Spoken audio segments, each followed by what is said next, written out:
Alright guys, so talking to you today a little bit about a backswing, kind of how to start building our backswing this winter.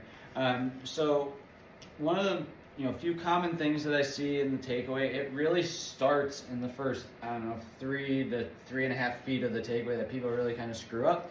And then from there, they're really playing catch up the rest of the way. So the way that I like to help people illustrate this and kind of help visualize what's going on there, so this is one of the best things I probably made for myself, honestly. It was about 7-8 years ago.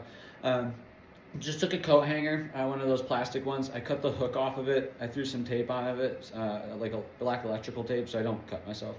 But then from there, tape the edge of the hanger here to the side of the grip. It's on the lead side, so for me as the right-handed player, it's on my left-hand side of the grip. So if you've ever seen me do the drill where I hold the alignment rod in the club, it's the same way, it's just on that side, okay?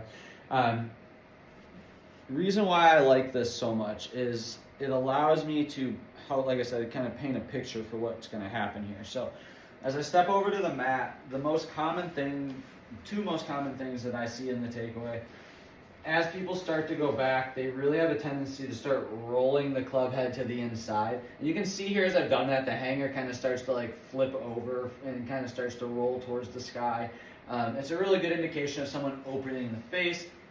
And a lot of times too, most of the time when someone rolls the club in that way, they're also then going to set themselves up to start bringing the club over the top. So if you're a slicer of the golf ball, a lot of times that's right there where it starts. Someone gets the club rolling in, and then they've got to create momentum going this way, and then they swing across the golf ball and it spins off to the side. So by understanding that with this hanger, and I guess before I even go that route, the second most common fault that you see in someone's takeaway is pretty much the opposite of the rolling of the club inside.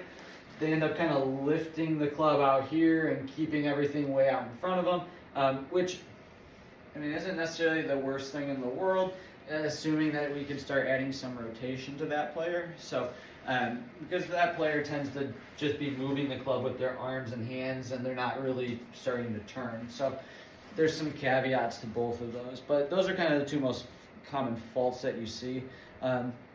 So, when we start talking about like what the takeaway should look like, if I sit here, ideally, I don't want this hanger to be rolling over this way. I don't necessarily want to be lifting that hanger out and away from me. I personally like to think of it, let me grab one of my alignment rods. If I were to lay this down, kind of on my feet towards the target line here. That's not a straight line at all. That's a little better. All right, so as I start taking this club back, I really want to get somewhere right around my right thigh. And you can see I haven't really done a whole lot. The hanger's just kind of getting pushed back. I'm doing that all with my core and my chest and my hips. Everything's still turning at this point. I'm not just moving my arms. You'll see if I move just my arms, you'll see like my right arm start to pull in too much. Again, you don't want to have it be just arms. You need your core to be engaged here early. And so as I start to do this, that helps me figure out that as I engage my core, I don't really have to do anything in this area just yet. So that's kind of where people mess up right away, is they're moving just their arms and hands and not enough of their core. So as we start to push this back, and I get just outside my right thigh, that's where that wrist hinge is going to start. You can see here as I start that wrist hinge now, my club is actually parallel to that line on the ground.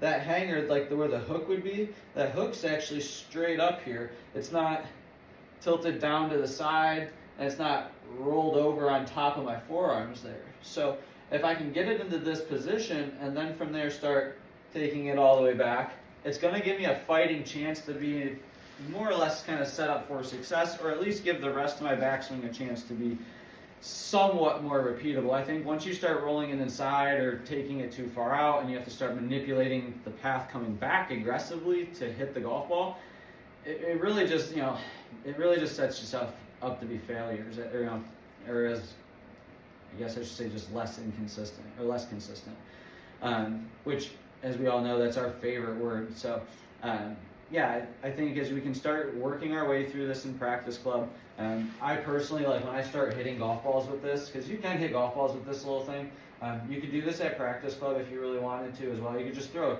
a stick on the ground and really be practicing getting everything kind of parallel.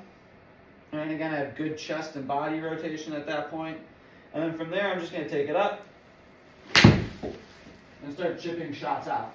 All right, I'm not trying to hit those super hard. I'm not looking for those golf balls to go, 200 yards right now. I'm looking for those golf balls to go maybe 30 to 70 yards to start, and then I'll start progressing into speed and bigger swings from there. So if you guys have any questions about this, obviously, like I always tell you guys, feel free to ask, let me know, and I look forward to helping you guys even more this week.